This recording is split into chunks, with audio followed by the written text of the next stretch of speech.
Well, I thought I was going to be painting today. They're trying to brainwash you here. They're trying to, all we are is a result of what we have thought. What's that saying, Jonathan? Grass doesn't grow on busy streets.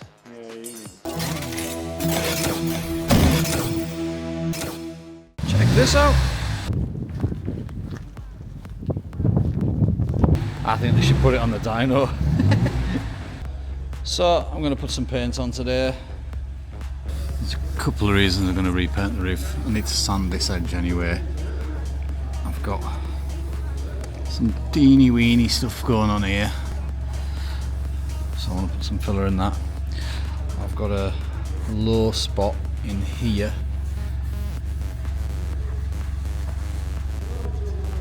So I want to do that because that'll bug us, and I need to take that edge off there as well.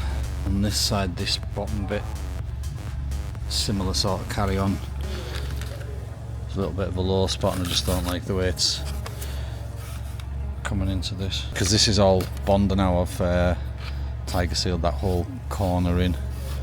So I'm just going to put a bit of filler in there to tidy it up. All right under there. Quite a lip this, you don't realise how big it is. And I guess that's how, oh, there's a little bit there. And then I'll just mix a little bit of primer and thin, just blow it over the top and then just go straight over with the gloss. I also had some pinholes in the roof which I've just dabbed primer into. I need to sand them. And the roof's actually looks shiny, but it's not. It's sanded at 2000 grit, so it was ready to polish, but I've decided because of the bits and pieces I'm gonna redo it. I also wasn't happy with the satin black because it was shiny black, wasn't satin enough, so I've been and got some more satin black, and we've got a new way of mixing it now so that it's consistently how I want it. So it's not the normal mix if you were to go in and ask for satin black at the paint shop. It's a different way of doing it, but getting the same result. There's more than one way to skin a cat, as they say. Doors, the skirts, the roof, the handles which are sat there, and the mirrors. So that's what I'm doing. Also on this bit here, I noticed while sanding it, I didn't notice in the guide coat because I just used a small block. I wasn't expecting any undulations or dips or anything. But on here, right there, there's a bit of a dip. I think it was where the Cre8ors was. So it's obviously been pulling it down too tight. And if you come with me this way, where I was doing the repair on this door, when I was feeling this, because I'd felt a dint in there, and I was rubbing it that way, but I never rubbed it that way. I was just focusing on there. I've got it perfect there, you can't feel a thing. But if you go that way, there's a high spot running along there. So when the door goes on, it sits a little bit straight, like it's a little bit straight, and at this point we had to pull it in a bit for it to meet the bottom lip of the door and line up with the sill. I think the pressure of the bend pushed that bit out a little bit. It hasn't done it on the other side, but it's done it on this side. I've already filled that area, but I'm gonna have to fill it again, so definitely means more priming. But I will just do the bottom of the door and then go straight over with the, as long as there's no runs in it or anything, I'll be able to, and dust, I'll be able to just go straight over with the top coat. Quite a bit of filler to do, still more sanding. Sure everybody will be happy about more sanding, so yeah. Sanding. Which side should I start on? We're around here, so I'm going to start on this side. I'm using face tracking mode. I don't normally use it. It seems to be working all right though. So what I'm going to do, I'm going to build this bit up rather than try and knock that down, because that's right on the fiberglass. So that's my plan of attack, and it goes up to about there. It is quite a size. And when I look down the door as well, there is a slight curving, so it's definitely the way to go rather than trying to knock it back. That said, I still want to take the top off this as far as it goes, so I can put less filler in. I'm going to put a guide coat on this just so you can see it.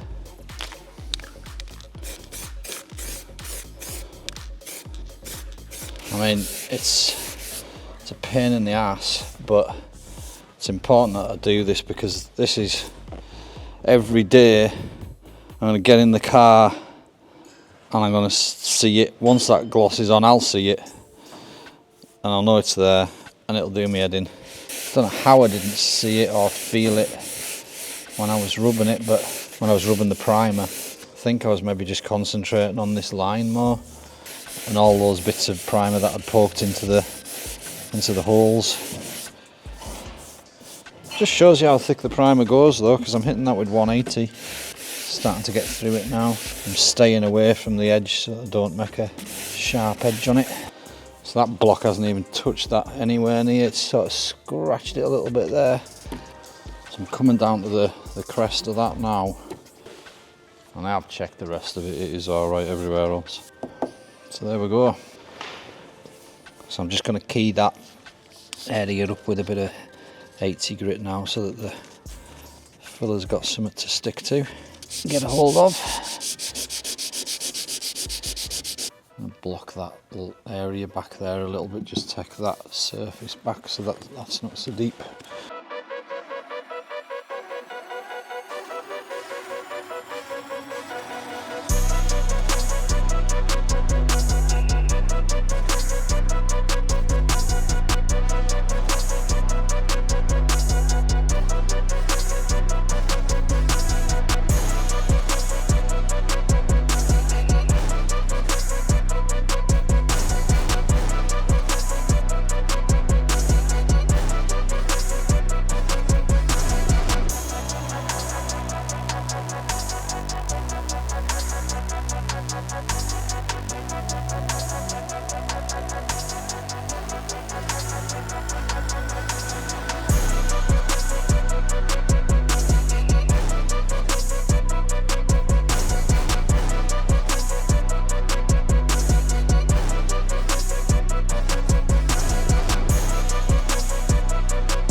I thought I was going to be painting today, but my mum had this saying when I used to say, oh, I thought this or I thought that, and she used to say, well, you know what thought did, don't you? Followed a muck cart and thought it was a wedding. But I'm not bothered. If I'm not painting today, I'm not painting today, you know. It is what it is. I'd rather have these things right, or as right as they can be. Getting something perfect, sometimes you're better getting it done and it not being quite perfect, you know. In fact, there's something about things not being quite perfect that's, you know, human, makes it a bit more human. I'm not a machine, and perfectionists tend to never get anything finished at all. I mean, I've got loads of unfinished projects. That's because I've got loads of projects. I keep on trying to egg myself onto the Technics turntables. I'm only about halfway through one of them, and that's not about being a perfectionist, that's just because I just can't be arsed sometimes, you know. You get home and you're knackered. Jonathan's ADHD's kicking in. He was working on the Fiat Coupe, then he went and worked on the clam for this thing. Now he's doing an alloy wheel for Uncle John. That's 3 jobs within 15 minutes that he's worked on, and he hasn't finished any of them. He says he's waiting for something to go. What are you waiting to go off? Oh, on the clam. Oh, he's multitasking, then that's what he's doing. We're around about 40% of the people that watch my videos are actually subscribed to the channel. So if you're watching the videos and you're not subscribed, please consider pressing the buttons. You know, I'm putting a lot of graft into it, and I'll be straight with you. I have thought about, like, do I carry on with this because it's fucking expensive and massively time consuming doing all the filming, and can I really be asked to continue on with it? Because you put all this work into YouTube and you get to a certain point. If you stop, it stops. Also, if you put out a video, or like, I'm not going to say, well, I did say video, but I don't mean that. But that 3D scanning video that I put up last week, that completely messed with my algorithms, and I went from like, you know, 600 to 1,000 views down to 140 on the next 2 videos. It's bizarre, because obviously like YouTube recommends the videos to people, like they put it on the, you know, on the homepage and on the bits where it's you know, when you finish a video and suggested videos come up, if they think that you're making good videos, they put it on the end of other people's videos, and if they think that you're not, then they don't. So if you make one that people don't watch, and like the view time was like normally it looks like this, there's like the first 30 seconds is critical, and it drops off like that, and then it sort of has a line like that, and it'll give you an average of where your videos are. Well, that one like just absolutely plummeted, like the British pound, like the value of the pound, and it was right down here. But the people who did watch it watched it all the way to the end, because not everybody watches the videos all the way to the end, or the whole thing, which also affects how YouTube sees the video. So if people click off them really quickly, they'll downgrade it because of that, or your channel because of that. It's really tricky. To be honest with you, I quite enjoy the trying to work it outside of it. You know, why did that video do well? And YouTube does give you a lot of analytics that like no other social media does. There's loads of data that you can get into to see what's going on, and that's why I know that like 100% of you guys are dudes. You know, the viewers in America are increasing. Most of the viewers are still in the UK. Yous are between 35 and 65. I think it's 35 to 65. Yeah. Not many people are watching this below 35 years old. I don't know why that is, but there's no women watching it, and those are the age groups. There must be like 2 people watching it in Australia or something, because Australia's starting to show up on it. Yeah, but anyway, like, you know, I have thought like I'm not gonna like stop making videos on this car. I will get to, you know, but after that I'll probably finish off with the Datsun as well, and get back onto that, because I want to see that built, and that's how like I started really doing the videos. I mean, when it comes down to it, this wasn't even like intentionally started like this. It was a podcast that I started on lockdown because I was bored, you know, from sitting in my office. After lockdown, that's when Cre8ors started working for us. So I thought, well, why don't we start doing some video stuff? And it just progressed into this, but it's now more this than podcast. That's why I've dropped the name, the Cre8ors Podcast, because I've got a couple of good podcasts lined up, but I've had huge problems with the internet at the shop, so I haven't been able to do them because the remote, they can't come into one of them's in America. But yeah, I have thought about what do I do after these cars. Do I keep on going with it, or do I just leave it as it is, you know? Doesn't make me any money. Certainly takes a lot of time and effort and costs a lot of money. And I never got up one morning and said, oh, I want to be a YouTuber. That never happened. It's not about that. Like, I wanted to make videos that I enjoy watching. I thought if I'm gonna do it, I want to make videos that I enjoy watching. Bit of a high spot in there. You see what I'm rubbing there? Yeah. So yeah, I think I do make.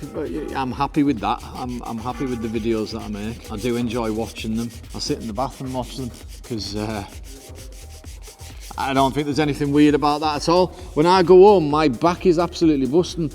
Oh yeah, I've had an operation on my back. Like when I was 19, I went for an MRI scan because I could barely walk. So much pain in my back, and they said I had the back of a 65-year-old. They said all the discs in my back are dead, and by the time I was 35 I'd be in a wheelchair. Well, I'm 50. This does absolutely kill my back, so when I get home on a night, you know, I like to soak in a hot bath for a reasonable amount of time. So if I'm not watching my videos while I'm in the bath, then I'm watching somebody else's, you know. Actually, I've been wondering about that as well. Comment below what channels you watch, please. Just so I get like a few more different, you don't get to see everything, do you? You know what I mean? And like every now and again you come across someone new, so I was just wondering whether the people that watch this channel are a bit like me and like to watch this sort of stuff in general. I was just wondering what channels you watch, because I don't watch the telly. I stopped watching the telly in 2007, 2008, and I still proudly get to say I've never switched the telly on to watch it since then. I've switched one on for my kids to watch. I've never switched one on for me to watch it. You know, like, ooh, I fancy watching the telly. Never. Every advert break at the minute, and I don't know whether it's the channels that Megan watches or it's across the board, but pretty much every advert break now has 2 adverts for cancer, one for Macmillan Nurse and one for cancer research. They're trying to brainwash you here. They're trying to, you know, all we are is, that's what made us stop watching telly, that quote, all we are is a result of what we have thought. And I was like, holy shit, I'm stopping watching telly because I don't want to think about the stuff that they're plumbing into us. So that's, on that day, when I heard that quote, I stopped watching telly. But because Megan does watch telly, and I like that I swear that they're trying to get everybody thinking about cancer, and then thinking, because you know, you do worry, don't you? Like sometimes, like when I've had a double lung operation, do you know what I mean? So like I get pains in my lungs, in my chest, and I don't know what the fuck it is. Do you know, like and that's like 2 years. I'm 2 years. 3 years, 3 years, 2.5, 3 years after my operation now, you know, like in a healing process, and I still get aches and pains inside, sometimes like completely out of the blue, and you don't know what it is. And I don't want to be sitting thinking cancer or whatever, you know what I mean? Because all you are is a result of what you've thought. So that's one of the big reasons why I absolutely hate telly, and I like watching stuff on YouTube. Yeah, so I try and show the things that go wrong as well. Like I say, that's why cars have bumpers and pencils have rubbers. We're all human and we all make mistakes. But Coobs does edit out loads. We were on about, like, me and Jonathan were talking about it. When? Today? Yesterday? I mean, Coobs is trying to make a video that's as interesting as possible, but also he doesn't really understand what we're doing. He doesn't know anything about this. He knows about video editing and websites and, you know, computer stuff. So he just edits it to what he thinks would be interesting. I have very little input in the editing. Sometimes, you know, that thing with the helicopter and that, like, I just said to him, do something funny there, or you know, like I'll say, oh, you could do something like with that, or play it backwards, and that thing where he made us dance and stuff like that. I keep on saying to him, I want like him to edit stuff like logos, stuff like that pop up in the background, not in the foreground, like as if it comes out from in behind the car and stuff like that. He hasn't done that yet. Coobs, please. He does edit a lot of stuff out of the videos, stuff that I would edit in. The videos come out at like, I don't know, 10, 15 minutes long. My edits, I reckon, would look at least half an hour long. I don't know. Let us know about that in the comments as well. Do you want to see longer videos? Do you want to see more process? That's Colin. He's really in. I don't know. What are you up to, Colin? Are you going to do some moulds or something? Is that why you're so interested in the moulding? He wants to, I guess, learn about like the moulding process. He's really interested in it. Someone else, that wasn't Colin, it was someone else. Someone else said they were watching for the moulding process as well. I guess people watch it for different reasons, you know, but do you want to see longer videos? Do you want to see shots where my head's not chopped out of the Yeah, do you want to see more shots of Jonathan in a helicopter?